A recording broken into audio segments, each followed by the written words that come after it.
మీ బలమైత మీరు ఆశీర్వదించండి. మరొకసారి చెప్తున్నాం, ఓటు అనేది మీ చేతుల్లో ఉన్న ఏకైక ఆయుధం. 5 సంవత్సరాలకు ఒక్కసారి మాత్రమే వచ్చే ఆయుధం. మనసు పెట్టి ఆలోచన చేసి ఓటు వేయండి. మళ్లీ అహంకారులకు ఓటు వేస్తే, మళ్లీ ఈ హత్య రాజకీయాలను ప్రోత్సహించే వాళ్లకు ఓటు వేస్తే భవిష్యత్తు మిమ్మల్ని క్షమించదు. మళ్లీ చెప్తున్నాం, న్యాయం తరపున ధర్మం తరపున మీ అందరూ నిలబడండి.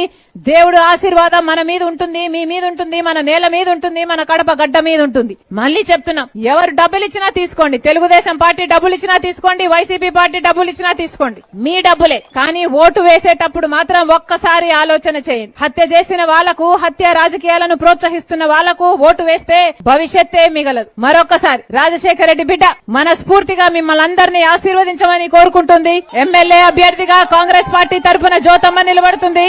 గొప్ప మెజారిటీతో గెలిపించండి, ఆశీర్వదించండి. మీ బిడ్డనవుతా, మీ బలమవుతా. ఆశీర్వదించాలని మనస్ఫూర్తిగా కోరుకుంటున్నాం.